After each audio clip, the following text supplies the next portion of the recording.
ব্যবসায়ীদের দ্বন্দ্বে পুরসভায় তালা। ছবি দেখাবো আপনাদের। হরিণঘাটা পুরসভায় তালা মেরে বিক্ষোভ, এ ছিল প্রথম ছবি। পাইকারি সবজি ব্যবসায়ীদের বিক্ষোভ, তালা মেরে তারা বিক্ষোভ দেখান।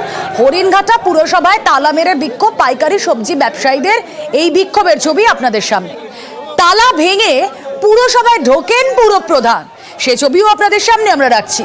পুরপ্রধান ঢোকার পর ফের গেটে তালা দিয়ে দেওয়া হয়, আর সবজি আড়ত স্থানান্তর নিয়ে চাপানুতর চলতেই থাকে। দেখুন কিভাবে পুরপ্রধান গেটের তালা ভেঙে ভেতরে ঢোকেন, কিন্তু তারপর বিক্ষোভকারীরা আবারও তালা লাগিয়ে দেন। নতুন বাজার বন্ধের দাবি একাংশে।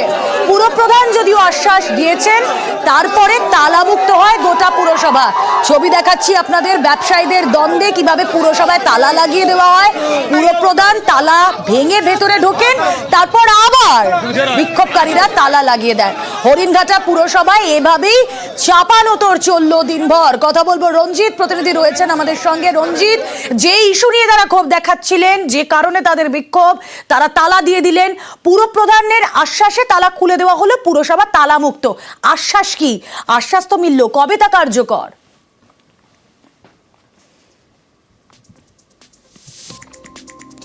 দেখো, প্রথমে জানি রাখি যে এই যে বাজার, দুটি বাজার নিয়ে যে সমস্যা ব্যবসায়ীদের মধ্যে চাপানোতর চলছে, পুরনো যে বাজার সেটি একেবারে অনেক পুরনো বাজার, শতাব্দী প্রাচীন বাজার। এখানে বেশ কয়েকটি সবজির আড়ত ছিল এবং সেখানে এই আড়তকে কেন্দ্র করে পাইকারি সবজি বিক্রিকে কেন্দ্র করে বহু যে দোকানদার রয়েছে, অনেক ব্যবসা রয়েছে, সেই ব্যবসাগুলি কিন্তু করা হয়, এমনটাই দাবি করছে অন্যান্য ব্যবসায়ীরা। এই যে আন্দোলন করা হয়েছে, সেই আন্দোলনে শুধুমাত্র পাইকারি সবজি ব্যবসায়ীরা নয়, তাদের সাথে অন্যান্য ব্যবসায়ীরা ছিলেন। কারণ তাদের যেটা অভিযোগ, নতুন করে যে আড়ত বা যে বাজার তৈরি করা হয়েছে, সেই বাজার সম্পূর্ণ অনৈতিকভাবে তৈরি করা হয়েছে।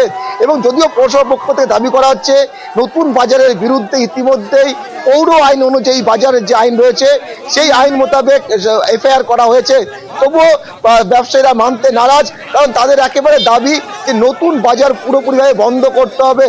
ফলে নতুন বাজারে হওয়ার ফলে অন্যান্য ব্যবসায় ক্ষতি হচ্ছে, পুরনো বাজারকে বহাল রাখতে হবে। এই নিয়ে কিন্তু দ্বন্দ্ব বেশ কিছুদিন ধরে চলছিল। আজ ব্যবসায়ীরা একেবারে পৌরসভার তালা বন্ধ করে তারা বিক্ষোভ দেখায়, সেই ছবি দেখতে পাচ্ছ। এবং পরবর্তী সময়ে ব্যবসায়ীদের একটি দল তারা পৌরসভায় দীর্ঘক্ষণ আলোচনা করে, সেই আলোচনার 15 দিন সময় নেওয়া হয়েছে।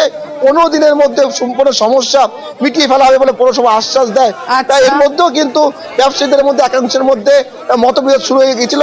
তবে পরবর্তী সময়ে 15 দিন পর দেখা যাক, ব্যবসায়ীরা আশ্বাস তো পেয়েছেন, কবে দ্রুত তাদের সমস্যার সমাধান হয়। বাজারটা 150 বছরের পুরনো। এই চেয়ারম্যান নতুন করে একটা অবৈধভাবে বাজার তৈরি করেছে, তার মামাতো ভাইয়ের জায়গা। এবং আমাদের এখানে যত আড়তদার ছিল, কিছু আড়তদারে পট্টি পাটিতে টাকা পয়সা খাইয়ে এখান থেকে নিয়ে গেছে, ওখানে ওই বাজারটা তৈরি করেছে। আমরা প্রতিবাদ করতে এসে গেটে তালা মেরেছি, চেয়ারম্যান নিচে তালা মেরে ঢুকেছে। তার মানে এটা কি হচ্ছে? তাহলে চেয়ারম্যান এখানে পুরো সহায় আছে ওদের সঙ্গে। এখানে অনেক দোকানদারের পেটে লাথি করেছে। আজকে তালা মেরেছে, আমাদের ওই বাজার বন্ধ করতে হবে, নাহলে আমাদের একটা নির্দিষ্টভাবে একটা বিচার করতে হবে। এটা পৌরসভা অফিস, এটা অ্যাডমিনিস্ট্রেটিভ অফিস, কেউ বা কারা এখানে তালা মারতে পারে না। এটা একটা ক্রিমিনাল অফেন্স। সেই জায়গায় দাঁড়িয়ে আমি বাধ্য হলাম গেটের তালাটা ভাঙতে। তাদের এগেন্সে একটা এফআইআর করা হয়েছে। নতুন বাজারের ক্ষেত্রে যেহেতু তারা ওই বাজারের অনুমোদনটা নেয়নি, একটা চেষ্টা চলছে আলোচনায় বসার জন্য। হায়ার অথরিটি যারা আছে তাদের কাছে জানানো হয়েছে, কেউ যদি নিজের হাতে আইন তুলে নেয়, আইনের পথে চলবে।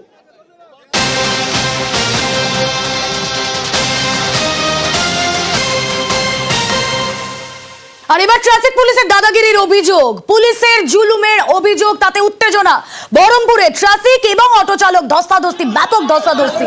অটো চালককে মারধরে অভিযোগ, তাতেই উত্তেজনা ছড়ায়। বহরমপুরের গির্জার মোড়ে ছবি আপনারা দেখছেন।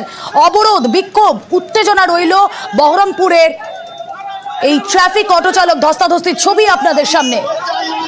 বহরমপুরের গির্জা মোড়ের ছবি আপনাদের দেখাচ্ছি। ট্রাফিক পুলিশের দাদাগিরি আর তারপরই অবরোধ, বিক্ষোভ। কথা বলবো, প্রণব বন্দ্যোপাধ্যায় প্রতিনিধি থাকবেন আমাদের সঙ্গে। তার আগে সেই সময় ঠিক কি অবস্থা হয়েছিল একবার দেখুন।